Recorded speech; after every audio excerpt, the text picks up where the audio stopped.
इस वक्त एक बड़ी खबर सामने आ रही है। संभल में जुमे की नमाज को लेकर हाई अलर्ट जारी हुआ है। न्यायिक आयोग की रिपोर्ट के बाद यह हाई अलर्ट जारी किया गया है। संभल की जामा मस्जिद की सुरक्षा जो है वो बढ़ा दी गई है। न्यायिक आयोग ने सीएम योगी को अपनी रिपोर्ट सौंपी है। इस वक्त की बड़ी खबर आपके टेलीविजन स्क्रीन पर।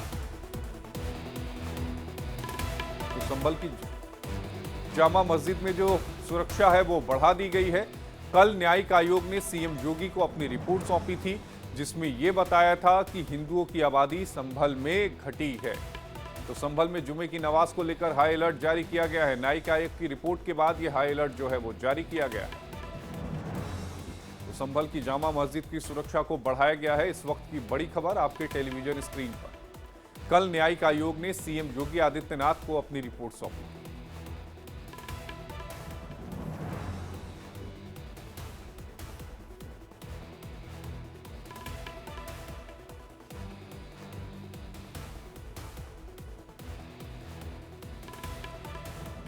संभल की जामा मस्जिद की सुरक्षा जो है वो बढ़ा दी गई है। सीसीटीवी कैमरे देखिए हर जगह लगे हुए हैं और जो आसपास का हिस्सा है, जो सड़कें जामा मस्जिद की तरफ जाती हैं, उन सभी जगहों पर जो कैमरे लगे हुए हैं उनसे निगरानी की जा रही है।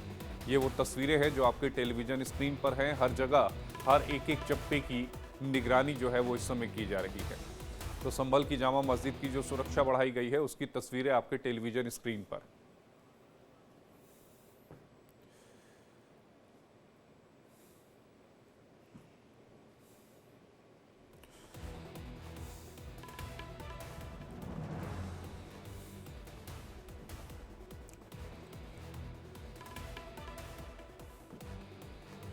इस वक्त की बड़ी खबर आपके टेलीविजन स्क्रीन पर।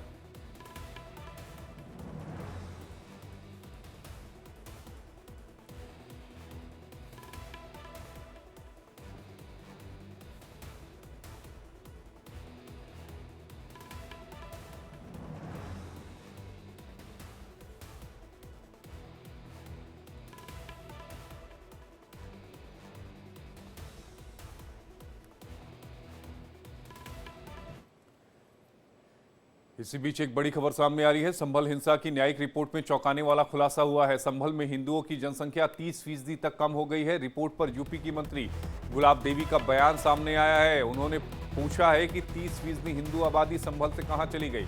हिंदुओं का पलायन हुआ या फिर मार दिया गया, जांच के बाद इसका खुलासा होगा। तो संभल में हुई हिंसा पर तैयार की गई न्यायिक जांच रिपोर्ट मुख्यमंत्री योगी आदित्यनाथ को सौंप दी गई है। रिपोर्ट में दावा किया गया है कि इलाके में हिंदू समुदाय की आबादी घट रही है, जबकि मुस्लिम आबादी में इजाफा हुआ है। आयोग की रिपोर्ट पर गुलाब देवी ने कहा कि 30% हिंदुओं ने पलायन किया है, धर्म परिवर्तन किया गया या उन्हें मार दिया गया। इसका खुलासा जांच रिपोर्ट से ही होगा। संभल हिंसा मामले में जो भी रिपोर्ट सामने आएगी उसी के आधार पर न्यायालय जो है वो अपना काम करेगा। क्या कुछ गुलाब देवी ने कहा वो भी आपको सुनवा देते हैं। रिपोर्ट संभल के बारे में सौंपी गई है, उसके बारे में मुझे यही कहना है, जैसा कि टीवी पर भी चल रहा है कि 45% हिंदू था, जो आज 15% रह गया है। कौन से ऐसे कारण रहे कि हिंदुओं ने पलायन किया, धर्म परिवर्तन किया या फिर उनको मार दिया गया, ये तो उस रिपोर्ट से ही पता चलेगा। और जैसी रिपोर्ट होगी उस आधार पर माननीय न्यायालय कार्य करेगा।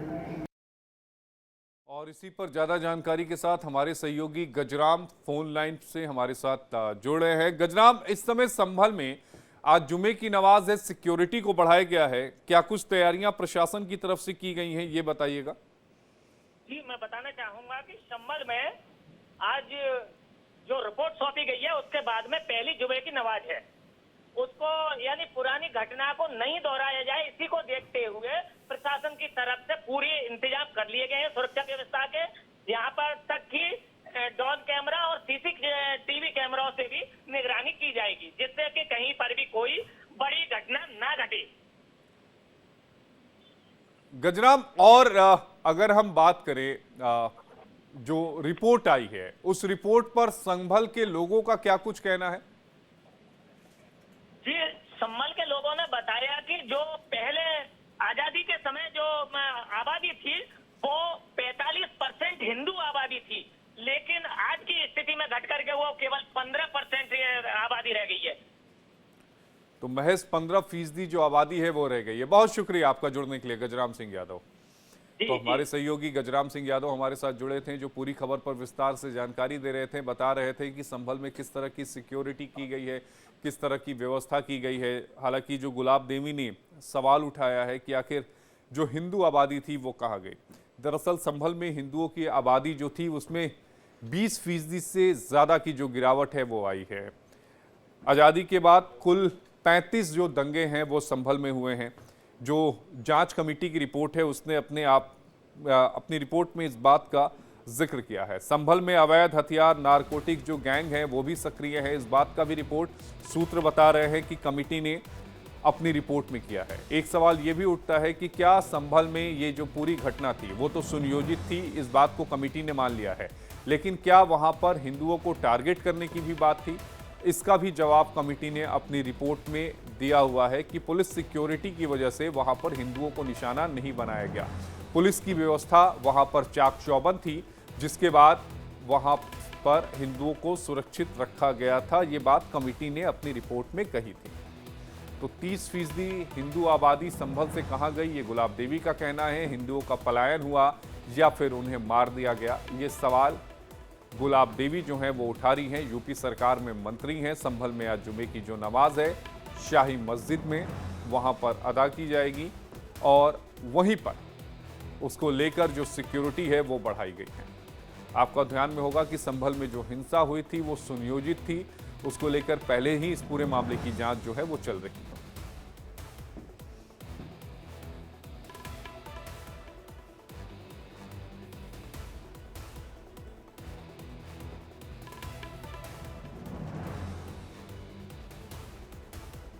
तो जांच के बाद इसका खुलासा होगा।